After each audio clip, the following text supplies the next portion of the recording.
당장 나가. 네 년 꼴도 보기 싫다. 80세가 넘은 한국의 시어머니가 막 20살 된 우즈베키스탄 여성을 향해 소리칩니다. 내 아들이 너 때문에 죽었다. 남편의 유품도 정리되지 않은 그 집에서 그녀는 쫓겨나게 생겼습니다. 40살 넘도록 맞선을 거절하던 한국 남자가 뜬금없는 국제결혼으로 어린 우즈벡 여성을 데려왔고, 모자가 조용히 살던 집에 활기가 돌았지만 결혼 1년 만에 남편이 세상을 떠나면서 시어머니는 딸처럼 아끼던 며느리를 원망했습니다. 도대체 그녀는 왜 국제결혼을 했고 왜 이런 가혹한 말까지 듣고 있는 걸까요? 이야기 한번 들어보시죠. 구독과 좋아요는 감동블라썸에 큰 힘이 됩니다. 제 이름은 자밀라예요. 우즈베키스탄의 타슈켄트 외곽, 오래된 벽돌집들이 모여있는 작은 동네에서 자랐습니다. 우리 집은 그 중에서도 가장 낡은 집이었어요. 페인트가 벗겨진 대문과 삐걱거리는 문고리, 겨울이면 찬바람이 스며드는 창문들이 전부였죠. 하지만 그곳이 제게는 세상 전부였습니다. 어릴 적부터 저는 선생님이 되고 싶었어요. 동네 아이들에게 우즈베거와 러시아어를 가르쳐주면서 놀곤 했습니다. 어머니는 그런 제 모습을 보며 자밀라는 공부 잘해서 좋겠다 고 웃으셨어요. 아버지도 우리 딸은 달라, 꼭 선생님 될 거야 라며 자랑스러워하셨습니다. 그때만 해도 우리 가족은 그럭저럭 평범하게 살았어요. 아버지는 건설회사에서 일하셨고 어머니는 시장에서 과일을 파셨습니다. 하지만 제가 20살이 되던 해 모든 게 무너지기 시작했어요. 아버지의 회사가 갑자기 부도가 났습니다. 하룻밤 사이에 아버지는 일자리를 잃었고 설상가상으로 회사 보증을 서신 돈까지 떠안게 되었어요. 처음엔 금방 해결될 거야 라고 하시던 아버지의 표정이 날이 갈수록 어두워졌습니다. 밤늦게 들어오시는 날이 많아졌고 술 냄새를 풍기며 현관에서 혼자 한숨을 쉬시는 모습을 자주 봤어요. 그러던 어느 날부터 집에 낯선 사람들이 찾아오기 시작했습니다. 처음엔 정중하게 돈 언제 갚으실 건지 얘기 좀 하자 고 하던 사람들이 점점 목소리를 높이며 이번 주 안에 안 갚으면 큰일 난다 고 협박하기 시작했어요. 어머니는 나가서 놀아라 하셨지만 저는 문틈으로 모든 걸 다 들었습니다. 가장 충격적이었던 건 그 다음 달이었어요. 아버지가 갑자기 사라지신 거예요. 잠깐 일 보러 간다 고 하시더니 사흘째 연락이 없었습니다. 어머니는 밤새 전화를 걸어보셨지만 꺼져 있었어요. 그제야 저는 아버지가 도망가신 걸 알았습니다. 20살 생일을 앞둔 제게는 너무나 잔혹한 현실이었어요. 아버지가 사라진 후 집안은 완전히 파탄났습니다. 고리대금업자들의 독촉 전화가 하루에도 몇 번씩 왔어요. 돈 안 갚으면 딸들 팔아서라도 받겠다 는 무서운 말들을 들어야 했습니다. 어머니는 하루 종일 울기만 하셨고 15살, 12살인 제 동생들은 무슨 일인지도 모른 채 불안해했어요. 저는 그때부터 가장 역할을 해야 한다는 걸 깨달았습니다. 대학 진학은 포기했어요. 등록금은커녕 당장 먹을 쌀을 살 돈도 없었거든요. 저는 시장에서 청소 일을 하며 하루에 몇 달러씩 벌기 시작했습니다. 어머니도 품팔이 일을 더 늘리셨지만 빚의 규모에 비하면 턱없이 부족했어요. 밤마다 계산해봐도 이대로는 평생 갚을 수 없는 금액이었습니다. 그러던 어느 날 밤, 어머니가 제게 조심스럽게 말을 꺼내셨어요. 자밀라야, 엄마가 나쁜 얘기 하나 해도 될까? 어머니의 목소리는 떨리고 있었습니다.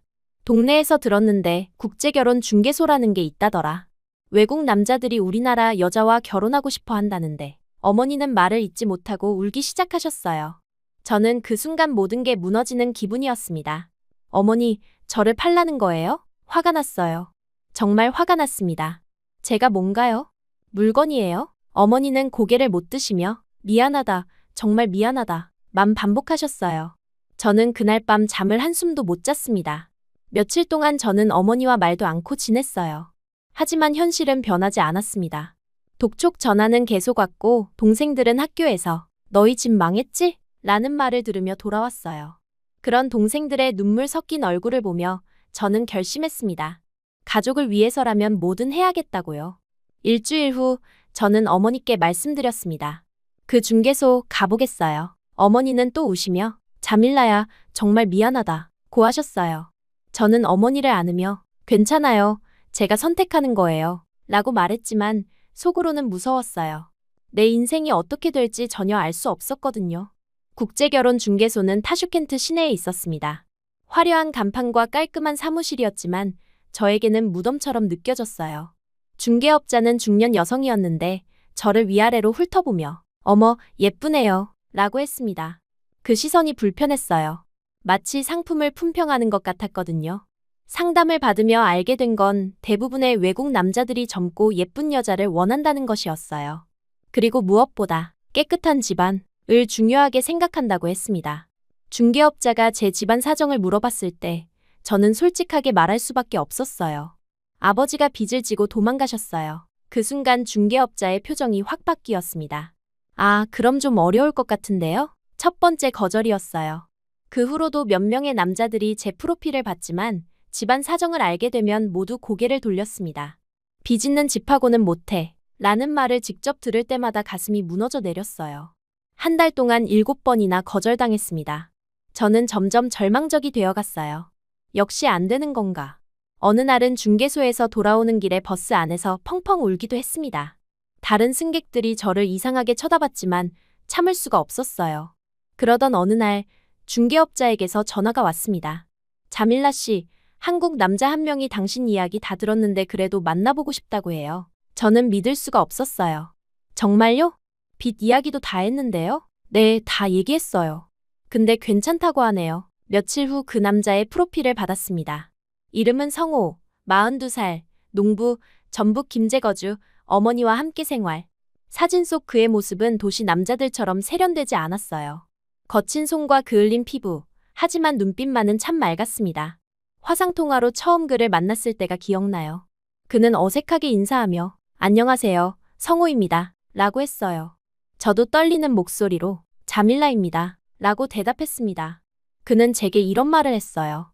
저는 농사 짓는 사람이고 시골에 살아요. 어머니 모시고 살고 있고요. 화려한 생활은 못 해드려요. 그래도 괜찮으시면. 저는 그의 솔직함에 놀랐습니다. 다른 사람들은 자신을 포장하려고 했는데 이 사람은 오히려 단점부터 얘기하고 있었어요. 그리고 나이도 많고 잘생기지도 않았어요. 그가 웃으며 말했을 때 저는 이상하게 마음이 편해졌습니다. 저희 집 형편 얘기 들으셨죠? 제가 조심스럽게 물어봤을 때 그는 고개를 끄덕였어요. 네, 들었어요. 힘드셨겠어요. 그 말에 눈물이 날 것 같았습니다. 누군가가 저를 이해한다고 말해준 건 정말 오랜만이었거든요.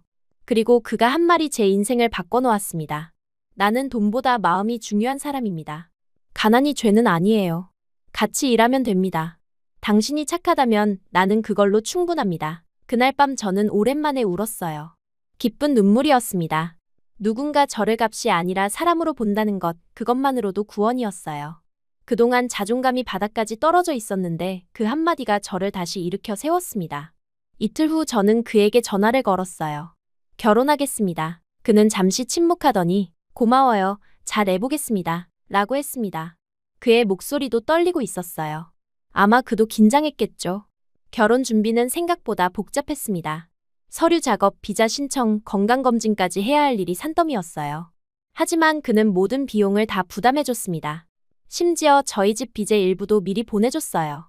어머니는 그 돈을 받고 이런 좋은 사람이 있구나 라며 안도하셨습니다. 출국 전날 밤 가족들과 마지막 저녁을 먹었어요. 어머니는 계속 우시며 자밀라야, 힘들면 언제든 돌아와 라고 하셨습니다. 동생들도 언니, 우리 잊지 마 라며 매달렸어요. 저는 그들을 꽉 안으며 돈 많이 벌어서 다 데려갈게 라고 약속했습니다. 공항에 가는 차 안에서 저는 창밖을 바라봤어요. 태어나서 자란 이 땅을 떠나는 게 정말 실감이 안 났습니다. 어머니가 제 손을 꽉 잡으며 착하게 살아라 라고 하셨을 때 저는 더 이상 참을 수가 없어서 울기 시작했어요. 출국장에서 마지막 인사를 할 때 어머니가 저에게 작은 봉지를 주셨어요. 고향 흙이야. 가끔 보면서 우리 생각해. 그 봉지를 받는 순간 저는 정말로 이곳을 떠나는구나 하는 생각이 들었습니다. 그런데 정작 공항에서 수속을 밟으며 현실이 다가왔어요. 한국어를 한마디도 못하는 제가 과연 그곳에서 살아갈 수 있을까요? 중개소에서 받은 한국어 기초 회화책을 펼쳐봤지만 모든 글자가 암호처럼 보였습니다. 안녕하세요. 도 제대로 발음할 수 없었어요. 더 걱정되는 건 시어머니였습니다. 성호 씨가 말하기로는 어머니가 까다로우시다고 했거든요. 한국 음식 못 만들면 어떡하지? 농사일도 모르는데 온갖 걱정이 머릿속을 맴돌았어요. 그래도 이미 결정한 일이니까 후회는 없었습니다. 환승하는 공항에서 잠깐 쉬는 동안 저는 가방 속에서 어머니가 주신 고향 흙을 꺼내봤어요. 작은 비닐봉지 안에 갈색 흙을 보니 갑자기 눈물이 났습니다. 이제 정말 돌아갈 수 없는 길을 가고 있다는 생각이 들었거든요. 하지만 동시에 각오도 단단해졌어요. 가족들을 위해서, 그리고 나를 믿어준 그분을 위해서 꼭 잘 해내야겠다. 비행기에 오르며 저는 다짐했어요. 꼭 성공해서 가족들을 행복하게 해주자. 그리고 나를 믿어준 그 사람에게도 좋은 아내가 되자. 20살 자밀라의 새로운 인생이 시작되는 순간이었습니다. 마지막 비행기 안에서 승무원이 나눠준 한국 입국 신고서를 보며 저는 떨리는 손으로 JAMILA라고 영어로 이름을 적었어요. 앞으로는 자밀라가 아니라 한국식으로 불릴 수도 있겠죠. 어떤 이름으로 불리든 상관없었습니다. 중요한 건 새로운 시작이니까요. 창밖으로 보이는 구름들을 바라보며 저는 한국이라는 낯선 나라에서 어떤 일들이 기다리고 있을지 궁금했어요. 무섭기도 했지만 동시에 희망도 있었습니다. 적어도 저를 사람으로 대해주는 누군가가 그곳에서 기다리고 있으니까요. 인천공항에 내린 순간의 그 충격을 잊을 수가 없어요. 우즈베키스탄과는 완전히 다른 공기, 냄새, 그리고 어디서나 들리는 한국어 소리들이 저를 압도했습니다. 성호 씨가 공항 출구에서 기다리고 있었는데 실제로 만난 그는 화상통화에서 봤던 것보다 더 수줍어 보였어요.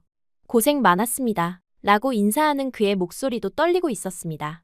공항에서 나와 차에 오르는 순간부터 제 마음은 복잡해지기 시작했어요.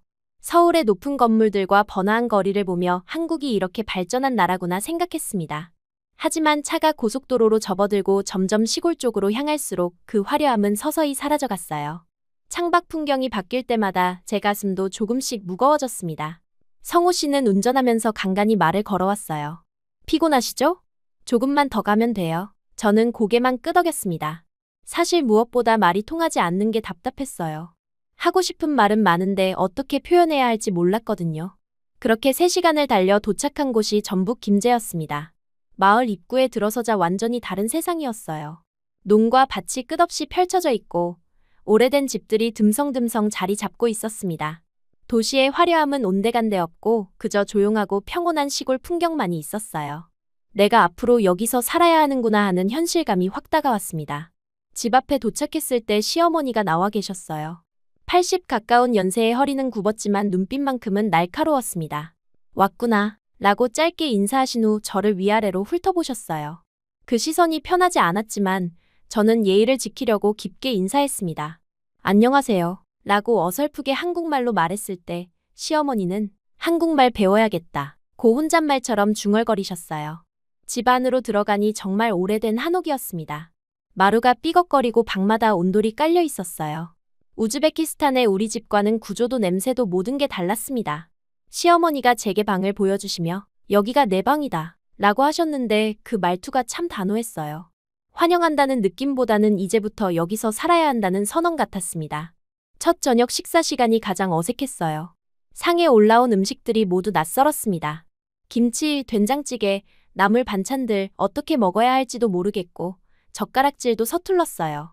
시어머니가 이렇게 먹는 거야 라며 보여주셨지만 저는 자꾸 실수만 했습니다.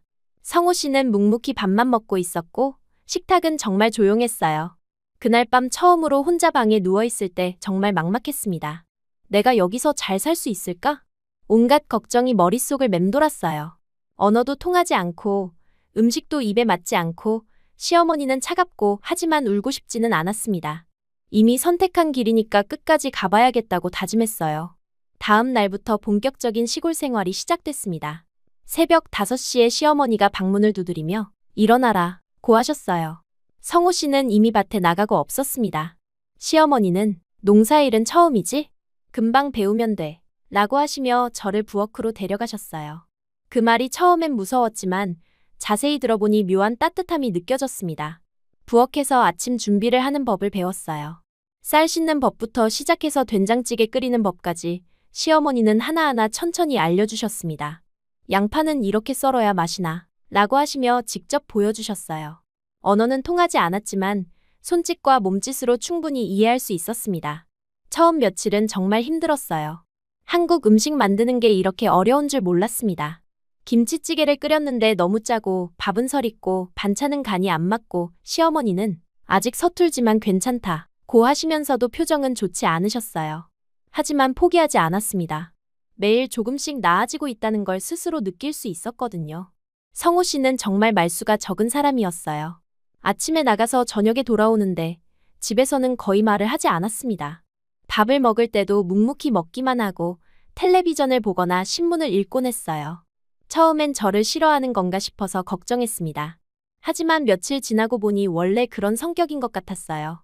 그런데 이상하게도 그의 무심한 듯한 태도가 저에게는 오히려 편안했습니다. 우즈베키스탄에서 중개소를 다닐 때 만났던 남자들은 저를 이상한 눈으로 보거나 불편하게 했거든요. 하지만 성호 씨는 저를 그냥 자연스럽게 대했어요. 특별히 관심을 보이지도 않았지만 그렇다고 무시하지도 않았습니다. 누가 날 건드리지 않는다는 것이 주는 편안함이었어요. 일주일쯤 지났을 때 처음으로 마을 사람들을 만났습니다. 시어머니와 함께 동네 슈퍼에 갔는데 사람들이 저를 신기하게 쳐다봤어요. 외국에서 온 며느리 라고 소개해주시는 시어머니의 목소리에는 묘한 자랑스러움이 섞여 있었습니다. 마을 아주머니들은 예쁘네, 한국말 배우고 있어? 라며 관심을 보여주셨어요. 다들 친절했지만 저는 제대로 대답도 못하고 어색하게 웃기만 했습니다. 한국어 공부는 정말 어려웠어요. 시어머니가 텔레비전을 보시면서 가끔 설명해 주시곤 했습니다. 저 사람이 나쁜 사람이야. 저건 맛있는 음식이야. 이런 식으로요. 저는 한국어 공부책을 사서 혼자 공부하기도 했지만 실제로 쓰이는 말들과는 많이 달랐어요. 일상 대화에서 나오는 사투리나 줄임말들은 책에 없었거든요. 두 번째 주부터는 밭일도 시작했습니다. 성호 씨가 저를 데리고 나가서 간단한 일들을 가르쳐 줬어요. 풀 뽑기, 물주기, 비닐하우스 정리 같은 일들이었습니다. 처음엔 허리가 아파서 죽는 줄 알았어요. 우즈베키스탄에서도 일은 했지만 농사일은 완전히 달랐거든요. 하지만 며칠 지나니 조금씩 익숙해졌습니다.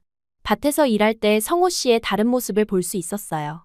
집에서는 말이 없던 그가 밭에서는 열심히 일하는 모습이 인상적이었습니다. 땀 흘리며 일하는 그의 뒷모습을 보면서 이 사람이 저를 믿고 여기까지 데려왔구나 하는 생각이 들었어요. 고마운 마음이 들기 시작했습니다. 한 달쯤 지났을 때 시어머니의 태도가 조금씩 달라지기 시작했어요. 처음엔 빨리 집안일을 배워야지 라며 다그치시던 분이 천천히 해도 돼 라고 말씀하시기 시작했습니다. 제가 김치를 담그는 법을 배울 때도 처음엔 다 그래 라며 격려해 주셨어요. 그런 변화가 저에게는 큰 힘이 됐습니다. 저녁 시간에 텔레비전을 함께 보는 것도 하나의 즐거움이 되었어요. 한국 드라마를 보면서 시어머니가 등장인물들에 대해 설명해 주시곤 했습니다. 저 여자는 나쁜 여자야. 저 남자는 착한 남자야. 이런 식으로요. 저는 내용은 잘 모르겠지만 함께 보는 것만으로도 좋았어요. 가족이 된다는 게 이런 건가 싶었습니다. 하지만 한 가지 부담스러운 게 있었어요. 시어머니가 가끔 아이를 언제 가질 거냐? 는 말을 하시는 거였습니다. 처음엔 무슨 말인지 몰랐는데 나중에 알고 보니 손자를 보고 싶다는 뜻이었어요. 그럴 때마다 성호 씨는 죄인처럼 고개를 숙이고 있었습니다. 저도 어떻게 대답해야 할지 몰라서 당황스러웠어요. 2달째 되던 어느 날, 처음으로 성호 씨와 긴 대화를 나눴습니다. 밭에서 일을 마치고 돌아오는 길에 그가 말을 걸어왔어요. 힘들지 않으세요? 저는 괜찮아요 라고 대답했습니다. 그러자 그가 고마워요 라고 했어요. 뭐가요? 했더니 어머니 잘 모셔줘서 라고 하더군요. 그 한마디에 제 마음이 짠해졌습니다. 그날 밤 성호 씨가 저에게 작은 선물을 줬어요. 한국어 학습 교재와 전자사전이었습니다. 공부하는데 도움이 될 거예요 라고 하며 수줍게 건네주는 그의 모습이 정말 고마웠어요. 그때까지만 해도 저는 그가 그냥 의무감으로 저를 대하는 줄 알았거든요. 하지만 그 선물을 받으면서 이 사람도 나름대로 신경 쓰고 있구나 하는 걸 느꼈습니다. 반년 정도 되자 저는 이제 어느 정도 한국 생활에 적응했어요. 간단한 한국어 단어도 적절히 사용 가능해졌고 기본적인 집안일도 혼자 할 수 있게 되었습니다. 마을 사람들도 저를 반겨주기 시작했고 가끔은 다른 집 일도 도와주곤 했어요.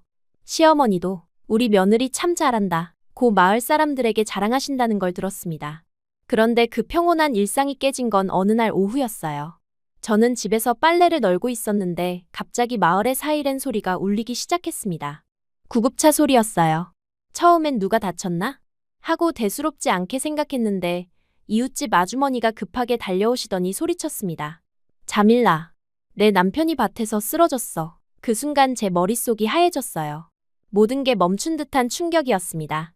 무슨 말인지 이해하면서도 믿을 수가 없었어요. 아침에 건강하게 나간 사람이 갑자기 쓰러진다는 게 말이 되나요? 저는 아무 말도 할 수 없었습니다. 병원으로 가야 해.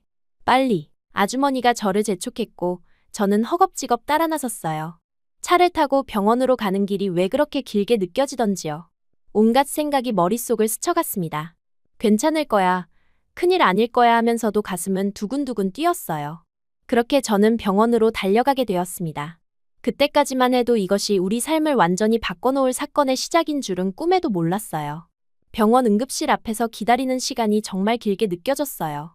시어머니는 의자에 앉아 계속 중얼거리고 계셨습니다. 괜찮을 거야, 괜찮을 거야 하시면서도 손은 계속 떨리고 계셨어요. 저도 마찬가지로 불안했지만 어떻게 위로를 드려야 할지 몰라서 그냥 옆에 앉아 있을 뿐이었습니다. 한국어로 제대로 된 위로의 말을 할 수도 없었거든요. 2시간쯤 지나서 의사 선생님이 나오셨어요. 큰 문제는 없어 보입니다. 과로로 인한 일시적인 기절인 것 같아요. 그 말을 듣고 시어머니와 저는 안도의 한숨을 쉬었습니다. 병실로 들어가 보니 성호 씨가 침대에 누워 있었는데 평소보다 얼굴이 많이 창백해 보였어요. 그래도 의식은 또렷했고 저희를 보자 미안하다는 듯이 웃으며 말했습니다. 별거 아니에요. 요즘 일을 너무 했나 봐요. 하지만 그의 목소리는 평소보다 약해 보였어요. 시어머니는 왜 무리를 했니? 라며 걱정하셨지만 성호 씨는 괜찮다 고만 반복했습니다. 저는 그때 이상한 느낌을 받았어요. 뭔가 숨기고 있는 것 같다는 생각이 들었거든요. 하지만 무엇을 숨기는지는 알 수 없었습니다. 그날 이후로 성호 씨의 모습이 눈에 띄게 달라지기 시작했어요. 예전보다 더 말수가 적어졌고 밥도 많이 못 드시는 것 같았습니다. 얼굴도 점점 야위어갔어요. 시어머니가 많이 먹어라, 고하셔도 배가 안 고파요 라며 몇 숟가락만 드시곤 했습니다. 저는 영양가 있는 음식을 만들어 보려고 노력했지만 그래도 드시는 양이 늘지 않았어요. 더 이상한 건 그때부터 성호 씨가 갑자기 저에게 여러 가지를 가르쳐주기 시작했다는 거예요. 운전학원 가자 고하더니 정말로 익산에 있는 운전학원에 등록해줬습니다. 처음엔 왜 갑자기? 라고 물어봤는데 농촌에서는 운전할 줄 알아야 편해요 라고 대답했어요. 그럴듯한 이유였지만 뭔가 급한 사람처럼 느껴졌습니다. 운전학원에 다니면서 동시에 한글 공부도 더 열심히 하게 됐어요. 성호 씨가 전주에 있는 한국어 학원도 알아봐주고 교재도 더 사줬습니다. 한글도 빨리 배우자 며 마치 시간에 쫓기는 사람처럼 행동했어요. 저는 그냥 남편이 제가 빨리 적응하기를 바라는 거라고 생각했습니다. 그의 진짜 의도는 전혀 몰랐어요. 운전 연습을 할 때도 그랬어요. 보통은 기본기부터 천천히 배우는 건데 성호 씨는 트랙터도 배워야 해 라며 농기계 운전까지 가르쳐줬습니다. 처음엔 무서웠어요. 큰 기계를 다루는 게 쉽지 않았거든요. 하지만 그가 옆에서 차근차근 알려주니까 조금씩 익숙해졌습니다. 잘하고 있어요 라고 격려해줄 때마다 뿌듯했어요. 한글 학습도 마찬가지였습니다. 성호 씨는 제가 한국어 학원에 다니는 동안 항상 밖에서 기다려줬어요. 수업이 끝나면 오늘은 뭘 배웠어요? 라고 물어보며 관심을 보여줬습니다. 그런 관심이 고마웠지만 동시에 왜 이렇게 서두르는지 의아했어요. 마치 시간이 얼마 없는 것처럼 행동하거든요. 2달 정도 지나자 저는 정말 많이 달라져 있었어요. 운전면허도 땄고 한국어 실력도 크게 늘었습니다. 트랙터도 혼자서 몰 수 있게 되었고 농사일도 웬만한 건 다 할 수 있었어요. 시어머니가 자밀라가 이제 진짜 농부가 됐네 라고 하실 정도였습니다. 저 자신도 뿌듯했어요. 이렇게 빨리 적응할 수 있을 줄 몰랐거든요. 하지만 성호 씨의 건강은 점점 더 나빠지고 있었습니다. 밭에서 일할 때도 자주 쉬셨고 기침도 자주 하셨어요. 병원에 가보시라 고했더니 괜찮다 고만 하셨습니다. 시어머니도 걱정하시며 아들아 몸이 우선이다 라고 하셨지만 그는 고집을 부리며 병원에 가려 하지 않았어요. 어느 날 밤 성호 씨가 갑자기 저를 불렀습니다. 자밀라 씨, 잠깐 얘기 좀 할까요? 무슨 일인가 싶어서 따라갔는데 그가 말하는 게 이상했어요. 제가 없어도 어머니 잘 모셔주세요. 갑자기 왜 그런 말을 하는지 몰라서 왜요? 어디 가시는 거예요? 라고 물어봤습니다. 그러자 그는 아니에요. 그냥 하는 말이에요. 라고 하며 웃었어요. 하지만 그 웃음이 왠지 슬퍼 보였습니다. 그 다음 날도 평소와 다를 게 없었어요. 성호 씨는 새벽에 일어나 밭으로 나갔고 저는 시어머니와 함께 집안일을 했습니다. 점심때가 되어도 돌아오지 않아서 밥 가져다 드릴까요? 라고 시어머니께 말씀드렸어요. 시어머니는 그래 가서 같이 먹고 와 라고 하셨습니다. 밭에 도착했는데 성호 씨가 보이지 않았어요. 어디 계실까? 하며 둘러보다가 논 한쪽에서 쓰러져 있는 그를 발견했습니다. 처음엔 잠깐 쉬고 있는 줄 알았어요. 점심 가져왔어요. 라고 불러봤는데 대답이 없었습니다. 가까이 가보니 의식을 잃고 있었어요. 그 순간 정말 놀라서 소리를 질렀습니다. 다행히 인근에서 일하던 이웃 아저씨가 달려와 함께 구급대에 신고했어요. 구급차가 와서 성호 씨를 병원으로 옮겼는데 저는 그 과정이 악몽 같았습니다. 몇 달 전에도 같은 일이 있었는데 이번엔 훨씬 심각해 보였거든요. 구급대원들의 표정도 좋지 않았고 응급처치를 하는 모습도 긴박했어요. 병원에 도착해서 응급실로 들어가는 성호 씨를 보며 저는 정말 무서웠습니다. 시어머니도 금방 병원에 오셨는데 그분도 저만큼이나 불안해하고 계셨어요. 우리 아들이 왜 이럴까? 라며 눈물을 보이시는 모습에 저도 울컥했습니다. 그분에게는 하나뿐인 아들이니까 얼마나 걱정되시겠어요. 의사 선생님이 나와서 말씀하시길 이번엔 상황이 좀 심각하다고 했어요. 급성 심부전증으로 보입니다. 상태를 지켜봐야겠어요. 그 말을 듣는 순간 머리가 하얘졌습니다. 심부전이라는 게 심장에 문제가 있다는 뜻이잖아요. 시어머니는 그럼 위험한 거냐? 고 물어보셨는데 의사 선생님은 최선을 다하겠습니다. 라고만 하셨어요. 중환자실에 있는 성호 씨를 면회 시간에 봤을 때의 충격을 잊을 수가 없어요. 온몸에 연결된 선들과 기계 소리, 그리고 산소 마스크를 쓴 채 누워있는 그의 모습이 너무 약해 보였습니다. 하지만 저희를 보자 눈을 뜨고 미소를 지으려고 노력했어요. 말은 할 수 없었지만 눈빛으로 괜찮다, 고 하는 것 같았습니다. 사흘 동안 병원에서 지냈어요. 시어머니와 제가 교대로 지키면서 기다렸습니다. 의사 선생님은 조금씩 좋아지고 있다, 고 하셨지만 여전히 안심할 수 없는 상태였어요. 성호 씨도 가끔 의식이 있을 때 저희에게 걱정하지 마세요 라고 하려고 노력했지만 목소리가 너무 작았습니다. 나흘째 되는 날 아침, 성호 씨의 상태가 갑자기 악화됐어요. 의료진이 분주하게 응급처치를 했지만 결국 그는 조용히 눈을 감았습니다. 의사 선생님이 유족분들 들어오세요 라고 했을 때 저는 무슨 일인지 알면서도 믿고 싶지 않았어요. 시어머니는 아들아 라며 오열하셨고 저도 그제야 현실을 받아들일 수밖에 없었습니다. 성호 씨는 그렇게 43살의 나이에 세상을 떠났어요. 너무 갑작스러웠고 너무 일찍이었습니다. 비록 짧은 시간이었지만 그는 제게 새로운 삶을 주었고 사람으로 대접해줬거든요. 그런 은혜를 어떻게 갚아야 할지 모르겠었습니다. 장례 준비는 정말 힘들었어요. 시어머니는 충격으로 제대로 서 계시지도 못하셨고 저는 한국의 장례 문화를 잘 몰라서 어떻게 해야 할지 막막했습니다. 다행히 마을 사람들이 많이 도와주셨어요.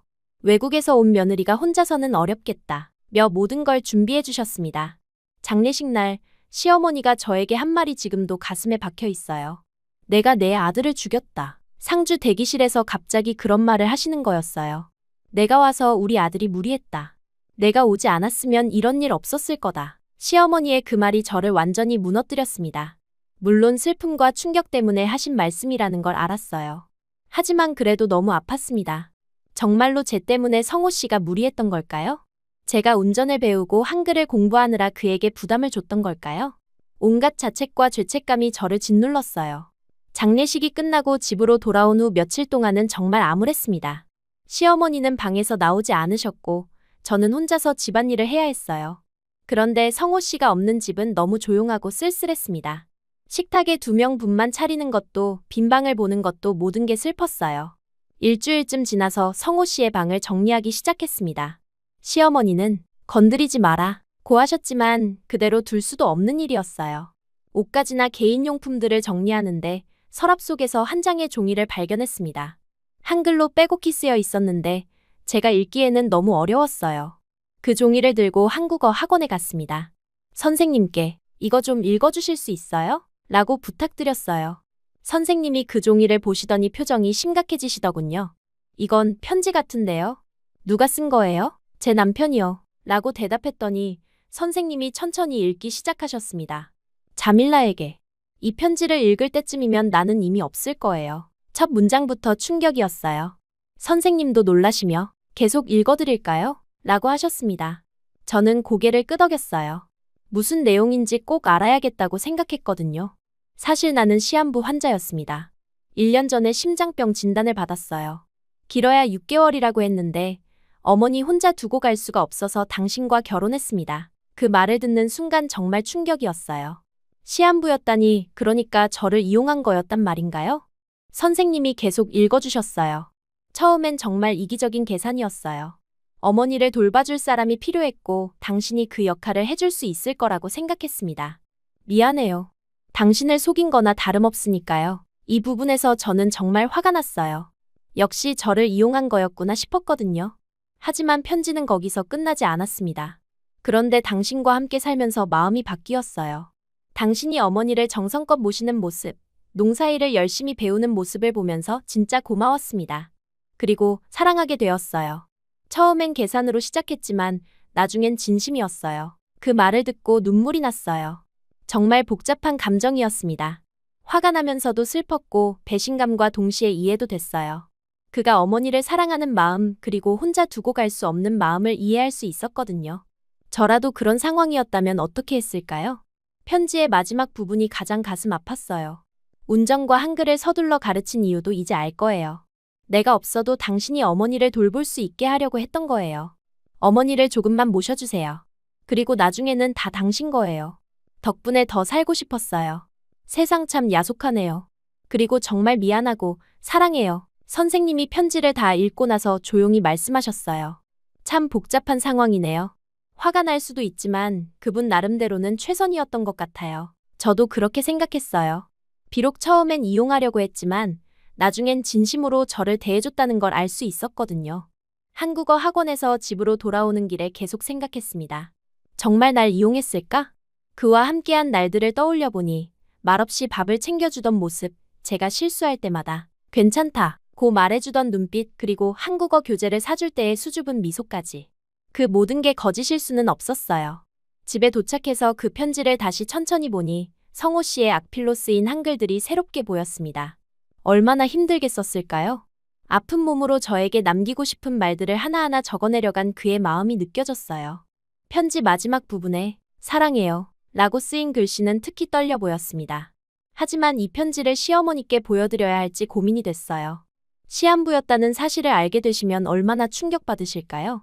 그리고 성호 씨가 저와의 결혼을 계산으로 시작했다는 걸 아시게 되면 어떻게 생각하실까요? 온갖 걱정이 머릿속을 맴돌았습니다. 그날 밤 혼자 방에 누워서 성호 씨의 편지를 다시 읽어보려고 했어요. 하지만 여전히 어려운 한글들이 많아서 완전히 이해하기는 힘들었습니다. 그래도 제가 알아볼 수 있는 단어들만으로도 충분히 느낄 수 있었어요. 미안, 사랑, 고마워, 어머니 이런 단어들이 편지 곳곳에 적혀 있었거든요. 며칠이 지나도 저는 혼란스러웠어요. 성호 씨에게 화를 내야 할지 아니면 그의 마음을 이해해야 할지 알 수가 없었습니다. 분명한 건 그가 저를 속였다는 것이었지만 동시에 마지막엔 진심으로 저를 사랑했다는 것도 사실이었어요. 이 복잡한 감정을 어떻게 정리해야 할지 막막했습니다. 그래도 저는 그가 남긴 편지의 내용대로 시어머니와 단둘이 지내기 시작했어요. 갑자기 조용해진 집은 너무 쓸쓸했지만 저는 최선을 다해 일상을 이어가려고 노력했습니다. 성호 씨가 마지막에 부탁했던 것처럼 어머니를 잘 모셔야 한다는 마음뿐이었어요. 매일 새벽 5시에 일어나서 밥을 짓고 시어머니의 혈압약과 관절약을 챙겨드렸습니다. 성호 씨가 살아계실 때 하던 대로 된장찌개와 김치찌개를 끓이고 나물 반찬들도 만들어드렸어요. 언어는 여전히 완벽하지 않았지만 몇 개월 동안 함께 살면서 시어머니가 좋아하시는 음식들은 어느 정도 파악하고 있었거든요. 농사일도 혼자서 해야 했어요. 성호 씨가 미리 가르쳐준 덕분에 트랙터 운전은 할 수 있었지만 남자 혼자서도 힘든 일을 여자가 혼자 하기는 정말 어려웠습니다. 특히 무거운 농기구들을 옮기거나 비료를 나르는 일은 정말 힘들었어요. 하루 종일 밭에서 일하고 나면 온몸이 아파서 제대로 걷기도 힘들 정도였습니다. 집안 경제도 걱정이었어요. 성호 씨가 없어진 후 수입이 크게 줄어들었는데 시어머니의 병원비와 약값은 계속 나가야 했습니다. 결국 논의 일부를 팔기로 결정했어요. 마을 이장님이 도와주셔서 좋은 가격에 팔 수 있었지만 성호 씨가 물려준 땅을 팔아야 한다는 게 마음이 무거웠습니다. 처음 한 달 정도는 시어머니도 저를 이해해 주시는 것 같았어요. 혼자 하기 힘들지? 라고 물어보시기도 하고 제가 실수를 해도 괜찮다, 천천히 해 라고 말씀해 주셨습니다. 저는 그런 시어머니의 배려가 고마웠고 더 열심히 해야겠다고 다짐했어요. 그런데 두 번째 달부터 분위기가 달라지기 시작했습니다. 시어머니의 말투가 점점 날카로워졌어요. 이걸 이렇게밖에 못하냐? 라고 하시며 제가 만든 음식에 불만을 표시하시기 시작했습니다.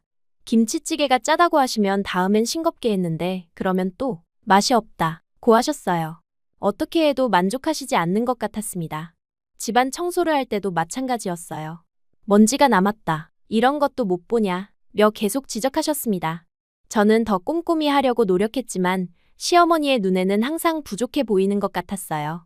처음엔 제가 정말 실수가 많아서 그런 줄 알았습니다. 가장 힘들었던 건 눈치도 없냐 는 말이었어요. 시어머니가 무엇을 원하시는지 알아차리지 못할 때마다 듣는 말이었습니다. 한국 문화를 아직 완전히 이해하지 못하는 저에게는 정말 어려운 일이었어요. 언제 말을 걸어야 하고 언제 조용히 있어야 하는지 어떤 행동이 예의에 맞는지 늘 헷갈렸습니다. 어느 날은 시어머니가 기침을 하시길래 따뜻한 꿀차를 끓여다 드렸는데 누가 달라고 했냐? 며 화를 내셨어요. 또 어떤 날은 아무것도 안 해드렸더니 며느리가 시어머니 아픈 것도 모르냐? 고 하시는 거였습니다. 어떻게 해야 할지 정말 모르겠었어요. 세 번째 달이 되자 시어머니의 태도는 더욱 차가워졌습니다. 나가라, 네 꼴도 보기 싫다 는 말을 자주 하시기 시작했어요. 처음엔 화가 나서 하시는 말씀인 줄 알고 죄송해요 라며 사과했습니다. 하지만 그런 말이 계속 반복되자 정말로 저를 내쫓고 싶어 하시는 건 아닌가 하는 생각이 들었어요. 저는 더 열심히 하려고 노력했어요. 새벽 4시에 일어나서 집안 구석구석 청소하고 시어머니가 좋아하실 만한 음식을 만들려고 애썼습니다. 마을 아주머니들에게 한국 요리 레시피를 물어보기도 하고 인터넷에서 찾아서 연습하기도 했어요. 하지만 아무리 노력해도 시어머니의 마음을 돌리기는 어려웠습니다. 어느 날 밤 시어머니가 저를 부르셨어요. 자밀라야, 앉아라. 무슨 일인가 싶어서 조심스럽게 앉았는데 시어머니의 표정이 심각했습니다. 너 이제 그만 가라. 여기서 뭐 하고 있냐? 그 말을 듣는 순간 머릿속이 하얘졌어요. 어머니, 제가 뭘 잘못했나요? 저는 떨리는 목소리로 물어봤습니다. 시어머니는 잘못한 게 아니라 여기 있을 이유가 없다 고 하셨어요. 내 아들 죽고 나서 너까지 나를 돌볼 이유가 뭐가 있냐? 너는 젊으니까 다른 데 가서 새로 시작해라. 그날 밤 저는 잠을 한숨도 못 잤어요. 정말로 이 집에서 나가야 하는 건가요? 성호 씨가 마지막에 부탁했던 것은 어떻게 해야 하는 건가요? 온갖 생각이 머릿속을 맴돌았습니다. 우즈베키스탄으로 돌아가야 하나 아니면 다른 곳에서 새로 시작해야 하나 정말 막막했어요. 다음 날부터 시어머니는 더욱 냉정해지셨습니다. 제가 만든 음식을 드시지 않으시고 말도 거의 안 하셨어요. 저는 그래도 포기하지 않고 계속 시중을 들었지만 시어머니의 마음은 돌아서지 않는 것 같았습니다. 일주일 후 결정적인 일이 일어났어요. 제가 빨래를 널다가 시어머니의 속옷을 바닥에 떨어뜨린 거였습니다. 흙이 묻어서 다시 빨아야 하는 상황이었어요. 별일 아닌 줄 알았는데 시어머니가 그걸 보시고는 완전히 화를 내셨습니다. 이것 봐라. 이렇게 하는 게 어디 있냐? 시어머니의 목소리가 온 동네에 들릴 정도로 컸어요. 이래서 외국 며느리는 안 된다니까. 그 말이 제 가슴을 깊이 찔렀습니다. 저는 무릎을 꿇고 사과했어요. 정말 죄송해요, 어머니. 다시 깨끗하게 빨아드릴게요. 하지만 시어머니는 들어주지 않으셨어요. 이제 정말 그만해라. 당장 짐 싸서 나가라. 그리고 방으로 들어가시며 문을 쾅 닫으셨습니다. 저는 그 자리에 그대로 무릎을 꿇고 앉아있을 수밖에 없었어요. 그날 저녁 시어머니는 저와 아예 말을 하지 않으셨어요. 혼자 식사를 하시고 저는 부엌에서 혼자 밥을 먹었습니다. 이런 적은 처음이었어요. 성호 씨가 살아계실 때도 돌아가신 후에도 항상 함께 식사했는데 이제 정말로 저를 가족으로 생각하지 않으시는 것 같았습니다. 며칠 더 지나도 상황은 나아지지 않았어요. 시어머니는 저를 완전히 무시하셨고 제가 뭘 해드려도 받지 않으셨습니다. 나는 혼자서도 잘 산다 며 모든 걸 혼자 하려고 하셨어요. 저는 점점 이 집에서 설 자리를 잃어가고 있었습니다. 그러던 어느 추운 겨울날 시어머니가 마지막 통보를 하셨어요. 자밀라야, 내일까지 짐 싸서 나가라. 더 이상은 못 봐주겠다. 그 말을 듣고 저는 정말 절망했어요. 이제 정말로 갈 곳이 없어진 건가요? 그날 밤 저는 농기계 창고로 갔어요. 추위를 피할 수 있는 유일한 곳이었습니다. 낡은 농기구들 사이에 앉아서 하염없이 울었어요. 성호 씨가 저에게 운전을 가르쳐주던 곳, 함께 농사 계획을 세우던 곳인데 이제는 제가 숨어서 우는 곳이 되어버렸습니다. 내가 뭘 잘못했을까? 계속 생각해봐도 답이 나오지 않았어요. 물론 실수도 있었고 한국 문화를 완전히 이해하지 못한 부분도 있었지만 그렇게 나쁜 며느리였나요? 저는 정말 최선을 다했는데 왜 시어머니는 저를 이렇게 싫어하시는 걸까요? 한참을 울고 있는데 누군가 창고 문을 두드리는 소리가 났어요. 이웃집 아주머니였습니다. 자밀라야, 여기 있었구나. 아주머니는 제 곁에 앉으시며 왜 여기서 울고 있냐? 고 물어보셨어요. 저는 시어머니가 저를 내쫓으려고 한다는 이야기를 했어요. 아주머니는 어머, 그럴 리가 없는데 라며 고개를 저으셨습니다. 그리고 충격적인 말을 해주셨어요. 그 집 어르신 매일 너 칭찬해. 며느리 복 받았다고. 저는 믿을 수가 없었어요. 정말요? 그런데 왜 저한테는 그렇게 차갑게 하시는 거예요? 아주머니가 한숨을 쉬며 설명해 주셨습니다. 근데 요즘 고민이래. 너 아직 젊으니 다시 좋은 사람 만나라고 자식처럼 아끼지만 한편으론 놓아주고 싶은가 보더라. 그 순간 모든 게 이해됐어요. 시어머니가 저를 미워해서 내쫓으려는 게 아니라 오히려 저를 아껴서 새로운 기회를 주려고 하신 거였습니다. 23살밖에 안 된 제가 이 시골에서 홀어머니만 모시고 살기에는 너무 젊다고 생각하신 거죠. 아주머니는 계속 말씀하셨어요. 그 양반이 그러더라. 자밀라가 우리 집에만 있으면 평생 늙은이 돌보는 일만 해야 하는데 그게 너무 안쓰럽다고. 진짜 며느리 생각해서 하는 말이야. 저는 그제야 시어머니의 진심을 알게 됐습니다. 그럼 어머니가 저를 정말 싫어하시는 건 아니에요? 제가 물어보니 아주머니가 웃으셨어요. 싫어하기는 무슨 동네 사람들한테 자랑만 하는데. 우리 며느리가 얼마나 착한지 모른다. 농사일도 잘하고 요리도 잘한다고 맨날 그러시더라. 그 말을 듣고 눈물이 더 났어요. 시어머니가 저를 사랑하고 계셨는데 저는 그걸 몰랐던 거예요. 오히려 제 미래를 걱정해서 매정하게 구시는 거였습니다. 한국의 어머니들이 자식을 위해서라면 자신이 미움받는 것도 감수한다는 이야기를 들은 적이 있는데 시어머니도 그런 마음이셨던 거죠. 그날 밤 저는 아주머니와 함께 집으로 돌아갔어요. 시어머니는 방에 계셨는데 저는 부엌에서 조용히 죽을 끓였습니다. 따뜻한 전복죽을 끓여서 시어머니 방 앞에 놓고 문을 두드렸어요. 어머니, 저 나가지 않을게요. 문 너머로 말씀드렸습니다. 어머니도 제 하나뿐인 가족이에요. 저한테는 이곳이 세상 전부예요. 제 목소리가 떨리고 있었어요. 아범이 돌아가시기 전에 저한테 부탁하셨어요. 어머니 잘 모셔달라고. 그 약속 지키고 싶어요. 한참 동안 아무 대답이 없었어요. 저는 그 자리에 앉아서 기다렸습니다. 시어머니가 마음을 바꿔주시기를, 저를 받아주시기를 간절히 바라면서요. 이 집이 아니면 갈 곳이 없었고 시어머니가 아니면 의지할 사람도 없었거든요. 드디어 방문이 열렸어요. 시어머니가 나오시더니 바닥에 놓인 죽그릇을 보셨습니다. 그리고 저를 내려다보시며 한참을 말씀이 없으셨어요. 저는 고개를 들어 시어머니를 바라봤습니다. 그분의 눈에 눈물이 고여있는 게 보였어요. 이 고집쟁이야. 시어머니가 작게 중얼거리셨습니다. 그 말이 나무라는 것 같으면서도 따뜻하게 들렸어요. 시어머니의 가슴도 울리기 시작하고 있다는 걸 느낄 수 있었습니다. 시어머니가 이 고집쟁이야 라고 중얼거리시며 저를 내려다보시는 그 순간이 정말 길게 느껴졌어요. 저는 여전히 바닥에 앉아서 시어머니를 올려다보고 있었습니다. 그분의 눈에 고인 눈물이 마침내 볼을 타고 흘러내렸어요. 오랜 침묵 후에 시어머니가 천천히 말씀하셨습니다. 일어나거라. 죽이 식는다. 그 말이 저에게는 용서처럼 들렸어요. 시어머니가 죽그릇을 들고 방으로 들어가시는 모습을 보며 저는 조금의 희망을 느꼈습니다. 적어도 당장 쫓아내지는 않으시는 것 같았거든요. 하지만 아직 모든 게 해결된 건 아니라는 것도 알고 있었어요. 며칠 동안 집 안 분위기는 묘하게 어색했습니다. 시어머니는 예전처럼 차갑게 대하지는 않으셨지만 그렇다고 완전히 마음을 여시지도 않으셨어요. 저는 조심스럽게 행동하며 시어머니의 기분을 살폈습니다. 혹시나 다시 화를 내실까봐 걱정이 됐거든요. 그러던 중 저는 중요한 결정을 내렸어요. 성호 씨가 남긴 편지를 시어머니께 보여드리기로 한 거죠. 처음엔 너무 충격적일까봐 망설였지만 이제는 시어머니도 진실을 아실 권리가 있다고 생각했습니다. 특히 성호 씨가 어머니를 얼마나 사랑했는지 그리고 저에게 어머니를 부탁했다는 걸 알아주셨으면 했어요. 어떻게 말을 꺼낼지 며칠 동안 고민했습니다. 갑자기 편지 이야기를 하면 이상하게 생각하실 것 같았거든요. 그러다가 좋은 방법을 생각해냈어요. 성호 씨의 기일에 맞춰서 함께 추도하는 시간을 갖자고 말씀드리는 거였습니다. 그동안 워낙 정신없이 지내느라 제대로 된 추도도 못했습니다. 저는 장에 가서 시어머니가 좋아하시는 소주와 안주거리를 사왔어요. 성호 씨가 생전에 좋아했던 두부부침과 오징어포도 준비했습니다. 그날 저녁, 저는 시어머니께 조심스럽게 말씀드렸어요. 어머니, 오늘 아범 생각하며 한잔하실래요? 시어머니는 잠시 망설이시더니 고개를 끄덕이셨습니다. 그래, 그 애 생각도 하고 그러자. 그분의 목소리에 슬픔이 섞여 있었어요. 상을 차리고 소주를 따르면서 저는 긴장됐습니다. 편지를 언제 어떻게 꺼낼지 계속 생각하고 있었거든요. 시어머니는 소주잔을 들고 성호 씨의 영정사진을 바라보셨어요.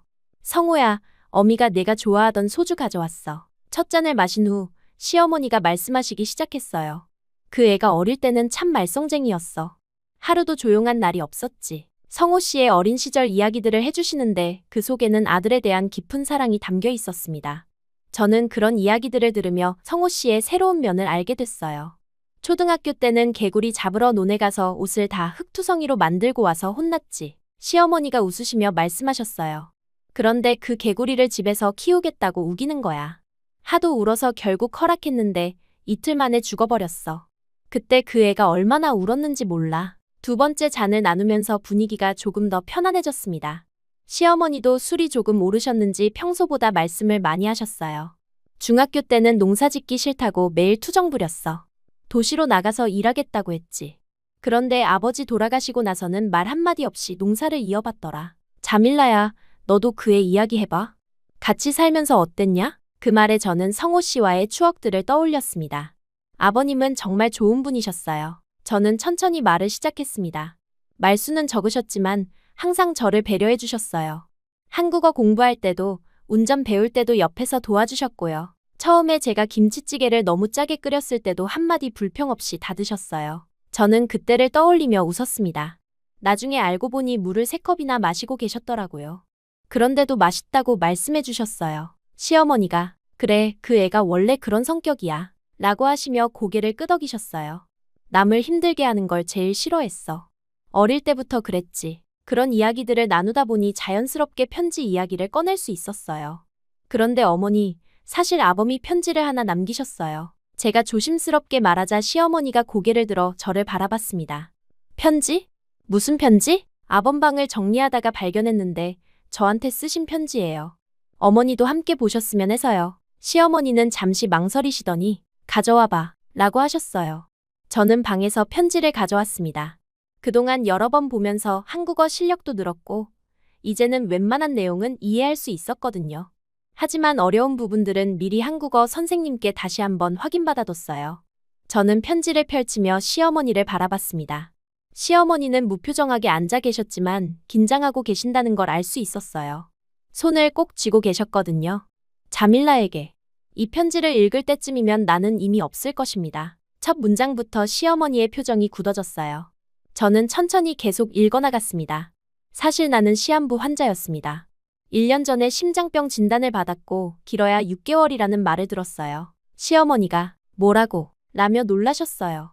소주잔을 들고 있던 손이 덜덜 떨리고 있었습니다. 성호가 그런 병을 앓고 있었다고. 저는 고개를 끄덕이며 계속 읽었습니다. 어머니 혼자 두고 갈 수가 없어서 자밀라와 결혼을 결심했습니다. 처음엔 정말 계산적인 생각이었어요. 그 부분에서 저는 잠깐 멈췄어요. 시어머니가 어떤 반응을 보이실지 걱정됐거든요. 하지만 시어머니는 조용히 계속 읽어라 고 하셨습니다. 저는 용기를 내서 이어갔어요. 어머니를 돌봐줄 사람이 필요했고 자밀라가 그 역할을 해줄 수 있을 거라고 생각했습니다. 정말 이기적인 계산이었어요. 시어머니의 얼굴에 복잡한 감정이 스쳐갔습니다. 실망한 것 같기도 하고 이해한다는 것 같기도 했어요. 그 바보 같은 애가. 시어머니가 중얼거리셨습니다. 혼자 그런 걸 다 짊어지고 있었구나. 저는 더 중요한 부분이 남아있다는 걸 알고 있었기 때문에 계속 읽어나갔습니다. 하지만 자밀라와 함께 살면서 마음이 바뀌었습니다. 이 부분에서 제 목소리도 떨렸어요. 자밀라가 어머니를 정성껏 모시는 모습, 농사일을 열심히 배우는 모습을 보면서 진짜 고마웠어요. 그리고 사랑하게 되었습니다. 처음엔 계산으로 시작했지만 나중엔 진심이었어요.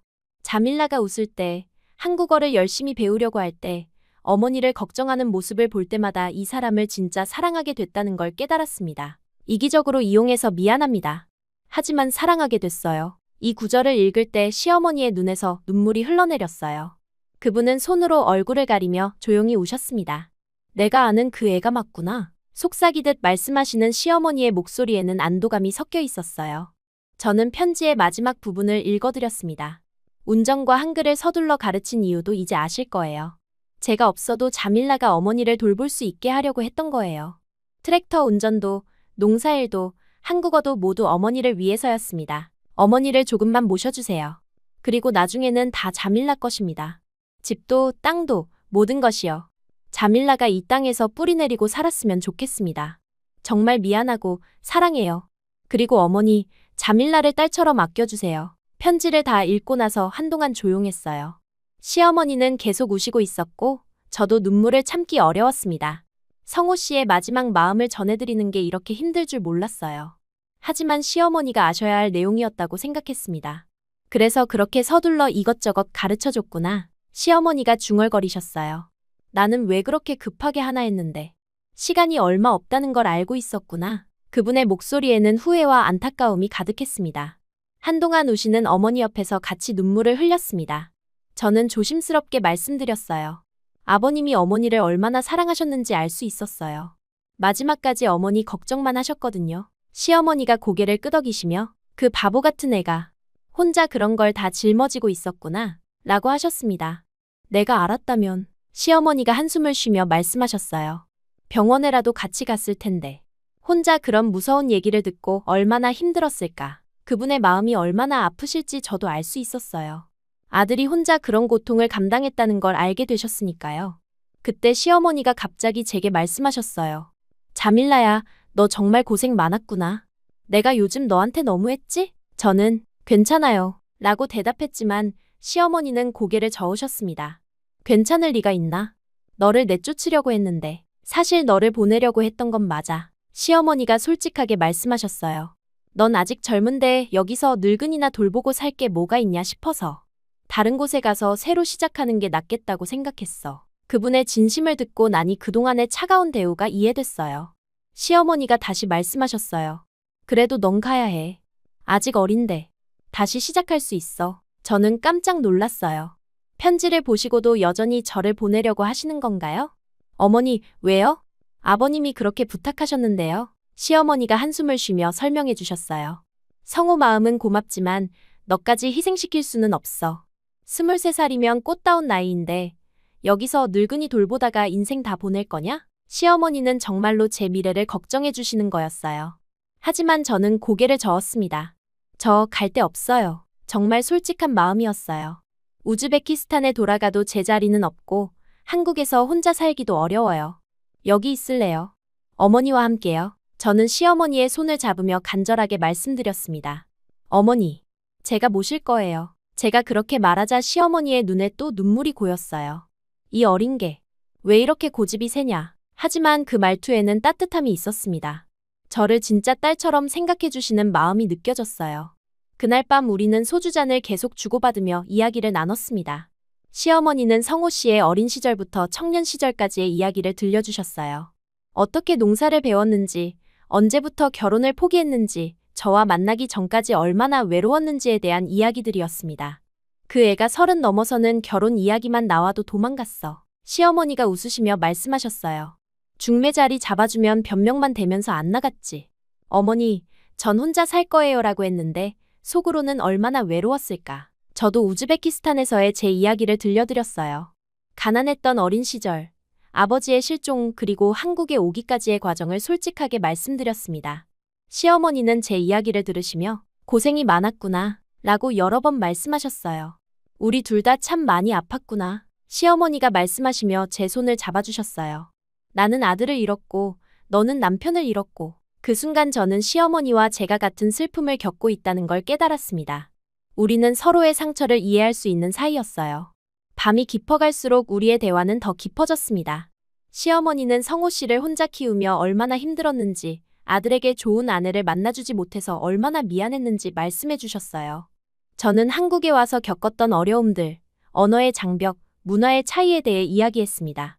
그런데 너 정말 한국어 많이 늘었구나. 시어머니가 웃으시며 말씀하셨어요. 처음 왔을 때는 안녕하세요밖에 못했는데 이제는 이렇게 긴 이야기도 하고. 저도 웃으며 아버님이 열심히 가르쳐 주셨거든요 라고 대답했습니다. 새벽이 가까워질 무렵 시어머니가 갑자기 일어나서 안방으로 들어가셨어요. 뭔가를 가지고 나오시더니 제게 주셨습니다. 성호 씨의 도장이었어요. 이거 너 가져라. 이제 이 집의 진짜 며느리니까. 그 말을 들으며 저는 울음이 터져나왔습니다. 어머니, 저는 시어머니를 꼭 안아드렸어요. 그분도 저를 안아주시며 우리 딸, 이제 정말 가족이구나 라고 말씀하셨습니다. 그 순간 저는 정말로 이 가족의 일원이 된 기분이었어요. 더 이상 이방인이 아니라 진짜 딸이 된 거죠. 그날 밤 두 여자는 무릎을 맞대고 오래도록 이야기를 나누고 울고 웃었습니다. 서로의 상처를 마주한 밤이었어요. 성호 씨가 남긴 편지 덕분에 우리는 서로를 진정으로 이해할 수 있게 됐습니다. 그분의 마지막 사랑이 우리를 하나로 만들어준 거예요. 다음 날 아침, 시어머니는 완전히 달라져 계셨어요. 자밀라야 라고 제 이름을 처음으로 밝게 불러주시며 우리 딸 따뜻한 국 하나 해 먹자 고 말씀하셨습니다. 그 순간 저는 다시 태어나는 기분이었어요. 진짜 어머니가 진짜 딸을 부르는 것 같았거든요. 아침을 함께 준비하면서 시어머니는 계속 웃으셨어요. 어젯밤에 성호 꿈을 꿨어. 그 애가 웃으면서 어머니, 자밀라 잘 부탁해요라고 하더라. 저도 그 이야기를 듣고 마음이 따뜻해졌습니다. 성호 씨도 천국에서 우리가 화해한 걸 기뻐하고 계실 거예요. 그렇게 성호 씨가 남긴 유서는 기적을 만들어냈습니다. 두 여자가 진정한 모녀가 되는 기적을요. 이제 저는 더 이상 혼자가 아니었어요. 진짜 어머니가 있고 진짜 가족이 있었습니다. 아픔을 나누고 사랑을 나눌 수 있는 사람이 있다는 게 얼마나 소중한지 그때 깨달았어요. 시어머니가 우리 딸 따뜻한 국 하나 해 먹자 고 말씀하신 그날부터 제 인생은 완전히 달라졌어요. 진짜 가족이 된다는 게 이런 기분인지 그때 처음 알았습니다. 더 이상 눈치를 보지 않아도 되고 이 집에서 제 자리가 확실해진 느낌이었거든요. 시어머니도 저를 대하는 태도가 180도 바뀌셨어요. 그 후로 몇 년이 흘렀습니다. 세월은 정말 빠르게 지나갔어요. 어느새 저는 30살이 되어 있었습니다. 20살에 한국에 와서 벌써 10년이나 지난 거죠. 처음 이곳에 왔을 때는 한국어 한마디도 제대로 못했던 제가 이제는 사투리까지 자연스럽게 사용하는 김제 토박이가 되어 있었어요. 한국어 실력이 늘면서 마을 사람들과의 관계도 깊어졌습니다. 처음엔 외국에서 온 며느리 라고 불리던 제가 이제는 모든 분들이 자밀라 씨 라고 친근하게 불러주셨어요. 그 호칭 하나가 저에게는 정말 큰 의미였습니다. 더 이상 이방인이 아니라 이 마을의 일원으로 인정받았다는 뜻이었거든요. 마을에서 제가 맡은 역할도 점점 커졌어요. 처음엔 그냥 농사일만 하던 제가 어느새 청년회 부회장이 되어 있었습니다. 마을 발전 사업을 계획하고 축제를 기획하고 젊은 사람들을 이끄는 일을 하게 된 거죠.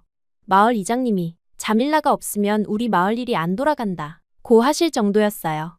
청년회 일을 하면서 가장 보람을 느끼는 건 아이들을 가르치는 일이었습니다. 어릴 적 꿈꾸던 선생님은 아니지만 마을 아이들에게 텃밭 가꾸는 법을 가르쳐주는 일을 시작했어요. 주말마다 아이들이 저희 집에 와서 배추, 무, 상추 심는 법을 배우고 농기구 사용법도 익혔습니다. 자밀라 선생님, 이라고 부르는 아이들의 목소리를 들을 때마다 가슴이 뭉클했어요. 비록 교실에서 칠판을 들고 가르치는 선생님은 아니지만 제 나름대로 아이들에게 무언가를 전해주고 있다는 생각이 들었거든요. 흙을 만지고 씨앗을 심으며 생명의 소중함을 가르쳐주는 것도 의미 있는 교육이라고 생각했습니다. 특히 기억에 남는 아이가 있어요. 민수라는 초등학교 4학년 남자아이였는데 처음에는 농사일을 정말 싫어했습니다. 더러워요. 재미없어요. 라고 투정만 부렸거든요. 하지만 제가 우즈베키스탄에서 키우던 특별한 토마토 씨앗을 나눠주고 함께 기르면서 마음이 바뀌었어요. 그 토마토가 빨갛게 익었을 때 민수가 보여준 표정을 잊을 수가 없어요. 와, 진짜 달아요. 라며 신나게 웃던 모습이 지금도 생생합니다. 그 후로 민수는 농사일에 푹 빠져서 집에서도 작은 화분에 여러 가지를 키우기 시작했어요. 그런 변화를 보면서 저도 정말 뿌듯했습니다. 제가 마을에서 하는 또 다른 중요한 일은 다문화 가족들을 돕는 일이었어요.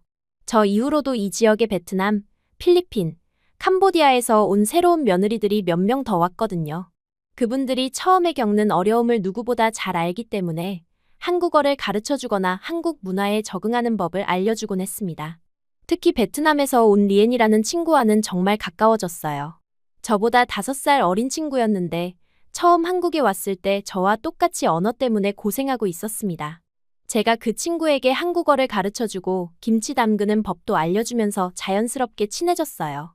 언니 덕분에 살겠어요. 라고 말하는 리엔을 보면서 저도 누군가에게 도움이 될 수 있다는 게 참 감사했습니다.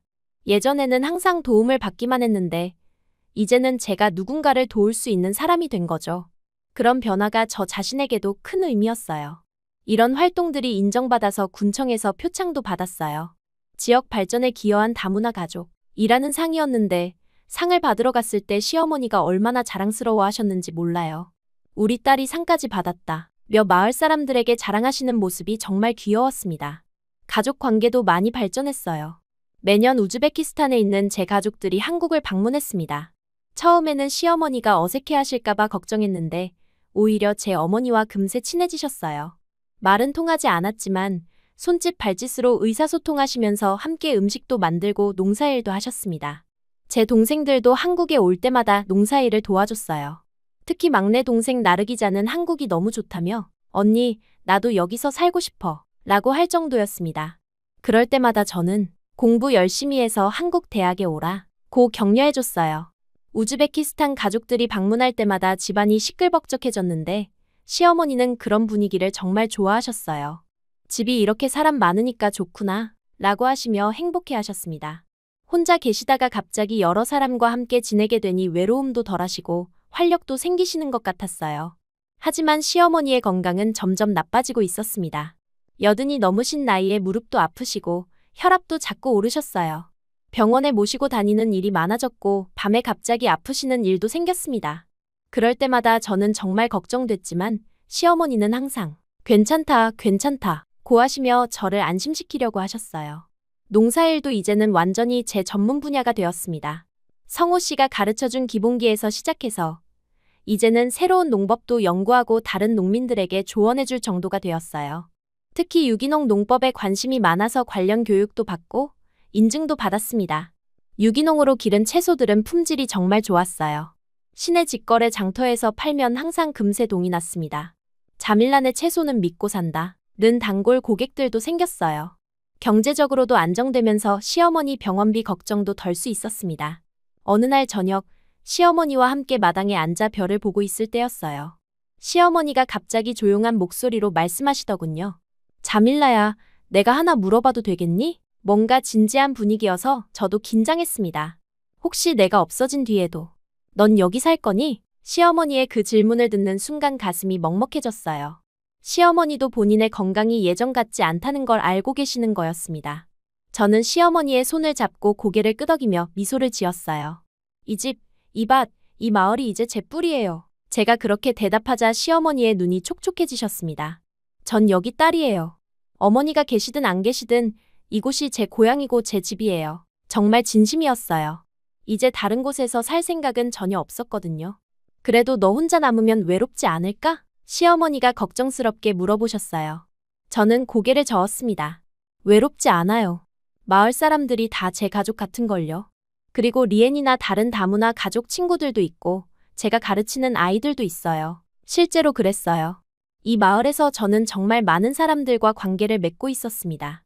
혈연으로 맺어진 가족은 아니지만 마음으로 맺어진 가족들이 있었어요. 그분들이 있는 한 저는 절대 외롭지 않을 거라고 확신했습니다. 시어머니가 제 손을 꽉 잡으시며 말씀하셨어요. 그래, 너는 내 딸이다. 진짜 딸이야. 그 순간 밤하늘에 별이 쏟아지듯 감정이 북받쳤어요. 20살에 이곳에 와서 겪었던 모든 일들이 주마등처럼 스쳐갔습니다. 처음 한국에 왔을 때의 두려움, 성호 씨와의 조용했지만 따뜻했던 시간들, 그분이 돌아가신 후의 절망감, 시어머니와의 갈등과 화해, 그리고 지금의 평온한 일상까지. 모든 것이 저를 이 자리까지 이끌어준 소중한 경험들이었어요. 어머니, 저도 정말 행복해요. 저는 시어머니에게 말씀드렸습니다. 처음에는 어쩔 수 없이 온 거였지만 이제는 이곳이 진짜 제 집이에요. 어머니와 함께 할 수 있어서 정말 감사해요. 그날 밤 우리는 오랫동안 별을 보며 이야기를 나눴어요. 시어머니는 성호 씨에 대한 추억들을 더 들려주시고 저는 앞으로의 계획들을 말씀드렸습니다. 내년에는 농장을 조금 더 확장해서 체험 농장으로 만들어보고 싶다는 이야기, 다문화 가족들을 위한 한국어 교실을 정식으로 열어보고 싶다는 이야기들을요. 그 일들 다 좋은 생각이다. 시어머니가 격려해 주셨어요. 너라면 뭐든 잘할 거야. 우리 딸은 정말 대단해. 그런 격려를 들을 때마다 저는 더 열심히 살아야겠다는 생각이 들었습니다. 몇 개월 후 시어머니의 건강이 더 악화되셨어요. 병원에서는 더 이상 집에서 돌보기 어려울 것 같다고 했지만 시어머니는 집에서 가족과 함께 있고 싶다 고 하셨습니다. 저는 시어머니의 뜻을 따르기로 했어요. 간병사를 두고 의료진의 도움을 받으면서 집에서 모시기로 한 거죠. 그 기간 동안 마을 사람들의 도움이 정말 컸어요. 돌아가면서 문안 인사도 와주시고 시어머니가 좋아하시는 음식도 해 와주셨습니다. 자밀라 혼자 힘들 텐데 우리가 도와야지 라며 자발적으로 도와주시는 모습에서 진짜 마을 공동체의 따뜻함을 느꼈어요. 시어머니께서 마지막 며칠 동안 계속하신 말씀이 있어요. 자밀라야, 너 덕분에 행복했다. 성호가 좋은 사람 데려다줬어. 그리고 이 집 잘 지켜라. 너 집이니까. 라고도 하셨습니다. 그 말씀들이 제게는 유언이나 다름없었어요. 시어머니가 돌아가신 후 장례식을 치를 때 정말 많은 사람들이 와주셨어요. 마을 사람들은 물론이고 제가 도왔던 다문화 가족들, 제게 농사를 배웠던 아이들과 부모님들까지. 그분들이 모두 자밀라 씨 힘내세요. 라며 위로해주시는 모습을 보며 저는 정말로 혼자가 아니라는 걸 깨달았어요. 장례 후 혼자 남겨진 집에서 저는 많은 생각을 했습니다. 이제 정말로 이 집의 주인이 된 거죠. 성호 씨와 시어머니가 물려준 이 땅, 이 집을 잘 지켜나가야 한다는 책임감도 들었어요. 동시에 이곳에서 제가 쌓아온 모든 관계들, 하고 있는 일들을 계속 이어가야겠다는 다짐도 했습니다. 사랑은 피가 아니라 함께 견디는 시간에서 피어난다는 걸 저는 이 땅에서 배웠어요. 성호 씨와의 짧았지만 진실했던 시간, 시어머니와 갈등하고 화해하며 진짜 모녀가 되어가는 시간, 마을 사람들과 서로 돕고 의지하며 쌓아온 시간들. 모든 것이 저를 지금의 자밀라로 만들어준 소중한 시간들이었습니다. 이제 저는 더 이상 우즈베키스탄에서 온 가난한 소녀도 한국 시골의 외국인 며느리도 아니에요.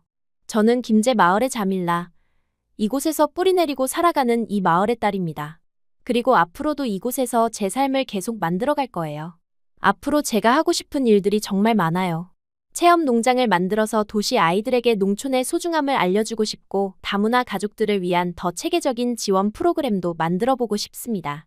그리고 언젠가는 제 이야기를 책으로 써서 저처럼 새로운 땅에서 뿌리내리려는 사람들에게 희망을 주고 싶어요. 성호 씨와 시어머니는 이제 하늘에서 저를 지켜보고 계실 거예요. 그분들이 남겨주신 사랑과 이 땅에서 저는 계속 성장해 나갈 것입니다. 제 이름은 자밀라. 이제 이 마을의 딸로서 새로운 꿈을 향해 나아가고 있어요.